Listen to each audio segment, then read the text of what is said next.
हम सभी के नेता और जिनकी संकल्पना से आज का ये ऐतिहासिक दिवस हम लोग यहाँ देख रहे हैं, ऐसे आदरणीय नितिन जी गडकरी, हमारे सहयोगी चंद्रशेखर बावनकुळे जी, अजय संचेती जी, विकास महात्मे जी, कृपाल तुमाने जी, प्रवीण दटके जी, हमारे महापौर सम्माननीय विधायक कृष्णा खोपड़े जी, सुधाकरराव देशमुख जी, सुधाकर कोळे जी, अनिल सोले जी, मिलिंद माने जी, विकास कुंभारे जी, सम्माननीय दयाशंकर तिवारी जी, बंडू राउत जी, सुनील अग्रवाल जी, हमारे ऊर्जा विभाग के सचिव विपिन श्रीमाली, हमारी नगर विकास विभाग के सचिव मनीषा म्हैसकर, हमारे आयुक्त श्रावण हर्डीकर और यहाँ उपस्थित सभी बहनों और भाइयों, मैं ऐसा मानता हूँ कि आज का दिवस ये भारत के इतिहास में एक बहुत ही महत्वपूर्ण दिवस है, क्योंकि देश का पहला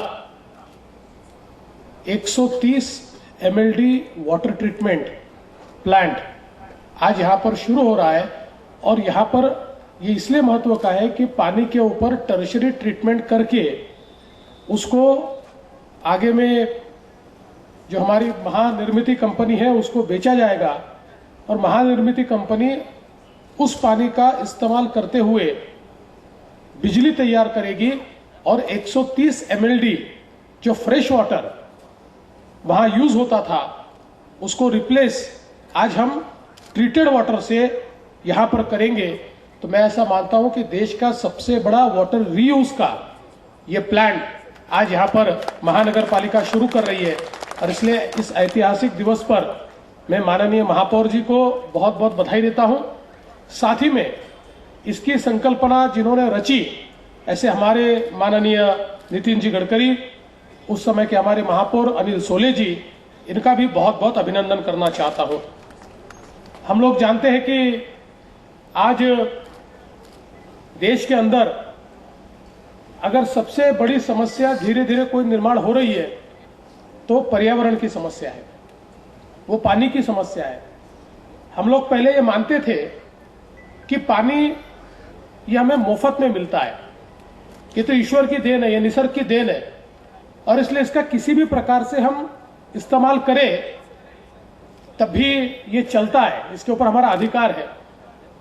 किंतु आज हम लोगों को इस चीज को समझना होगा कि पानी ये मुफ्त नहीं है, ये इकोनॉमिक कमोडिटी बन चुका है और पानी की हर बूंद की अपनी कीमत है और वो कीमत हम सीधे दें या दूसरे तरीके से दें, क्योंकि जब पर्यावरण का ह्रास होता है, पानी की किल्लत होती है, उस समय खेती किसानी में हमको तकलीफ होती है।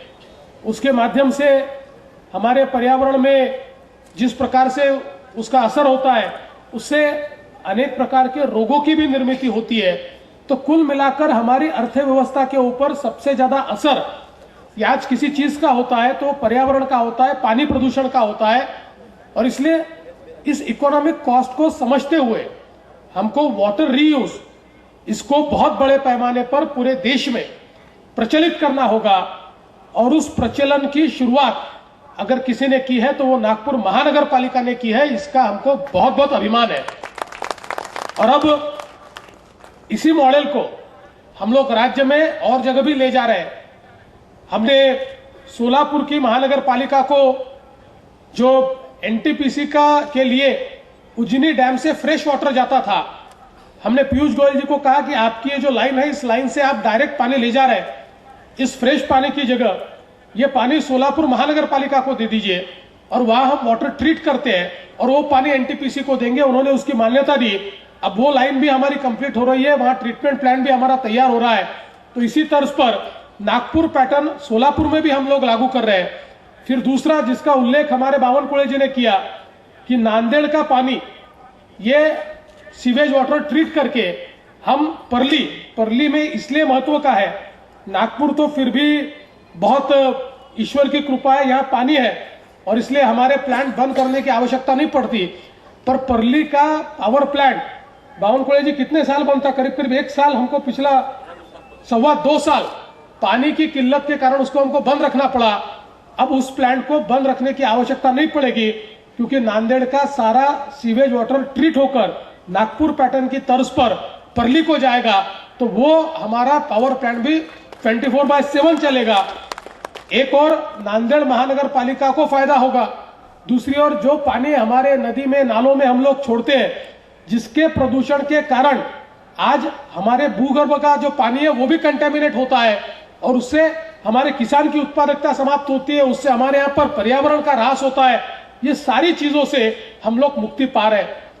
देश में जब सर्वेक्षण हुआ तो हम लोग पहले हमारे नदियों के प्रदूषण के लिए केवल उद्योगों को दोषी ठहराते थे, पर यह ध्यान में आया कि नदियों के प्रदूषण में उद्योगों का जो सहभाग है वो 10% है और 90% हमारी नदियां जो खराब हुई है वो शहरों के, गांवों के सीवेज वाटर से, गंदे पानी से वो हमने खराब किए है।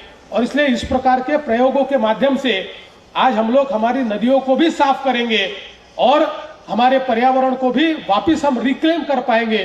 तो मैं ऐसा मानता हूं कि एक नया मॉडल और महानगर पालिकाओं के लिए इसलिए महत्व का है कि इससे पहले महानगर पालिका इसको कर नहीं सकती थी क्योंकि कैपिटल इन्वेस्टमेंट बहुत ज्यादा इसमें थी। पर जो मॉडल नितिन जी ने लाया उस मॉडल के कारण उसका एक इकोनॉमिक मॉडल तैयार हुआ कि जिसमें आज महानगर पालिका को आगे में ग्राहक मिला है और उस ग्राहक के माध्यम से इसमें इन्वेस्टमेंट भी हो रही है। उस इन्वेस्टमेंट को वापस देने के लिए एक ग्राहक भी तैयार हुआ है। तो इसके माध्यम से एक विन विन जिसको हम कह सकते हैं ऐसा इकोनॉमिक मॉडल ये तैयार हुआ है। नितिन जी, अभी हम लोग जो दिल्ली मुंबई इंडस्ट्रियल कॉरिडोर के तहत स्मार्ट सिटी तैयार कर रहे हैं उसमें भी औरंगाबाद का पूरा सीवेज वाटर हम ट्रीट करके वो डीएमआईसी में हम लोग इस्तेमाल करेंगे। तो जो शुरुआत आपने महाराष्ट्र में की, मैं आपको मुझे बताते हुए खुशी होती है कि उस पैटर्न को समूचे महाराष्ट्र में हमने लागू किया। और अभी मैं मनीषा जी को पूछ रहा था कि इसकी जो पॉलिसी है वो पॉलिसी हम लोग तैयार कर रहे हैं। अब कोई भी हमारी एमआईडीसी ये शुद्ध पानी इस्तेमाल नहीं करेगी अगर उसके 50 किलोमीटर के दायरे में उसको नगर पालिका या महानगर पालिका का ट्रीटेड वाटर या वहां का सीवेज वाटर अगर वहां हो तो वही पानी उसको इस्तेमाल करना पड़ेगा। कोई हमारा पावर प्लांट ये सीधा साफ पानी इस्तेमाल नहीं करेगा।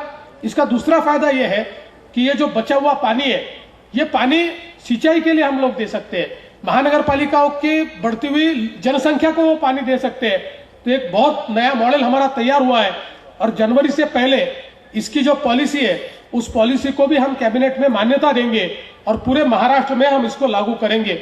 और नितिन जी ने जो बात कही बिल्कुल सही है। JNNREGM जब था कम से कम हम लोगों ने उसका एवरेज किया, कम से कम JNNREGM में एक प्रकल्प को मान्यता मिलने के लिए 3 साल लगते थे। लेकिन नितिन जी अब सरकार अपनी है और जिस प्रकार से आप तेजी से काम कर रहे हैं, महाराष्ट्र की सरकार भी तेजी से काम कर रही है। हमने अमृत के जितने प्रकल्प थे वो सारे प्रकल्प 6 महीने के भीतर टेंडर स्टेज पर ला दिए, उसके टेंडर हमने कर दिए प्रकल्पों को सारी मान्यता देकर।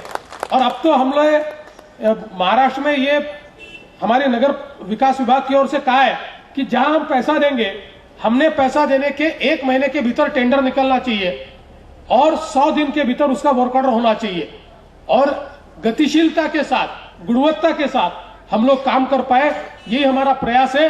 मैं ऐसा मानता हूं कि आज के इस ऐतिहासिक दिवस पर महानगर पालिका का आज का ये दिवस देश के इतिहास में स्वर्ण अक्षरों से लिखा जाएगा, क्योंकि देश के पर्यावरण को बचाने के लिए इससे बड़ी पहल दूसरी कोई नहीं हो सकती। और इसलिए नितिन जी आपका आभार है, महानगर पालिका का आभार है। और अब इस माध्यम से हम लोग निश्चित रूप से देश को बदलेंगे। इसमें एक चीज और मैं जोड़ना चाहता हूं कि केवल इसमें हम पर्यावरण को जोड़ते ऐसा नहीं है, तो इस मॉडल के माध्यम से बड़े पैमाने पर रोजगार भी तैयार हो रहा है।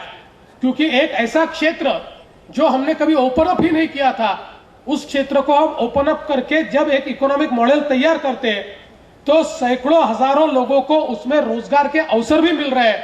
तो एक प्रकार से बहुत ही नायाब इस प्रकार का ये मॉडल है। मैं बहुत बहुत इस मॉडल के लिए यहाँ पर अभिनंदन करना चाहता हूं।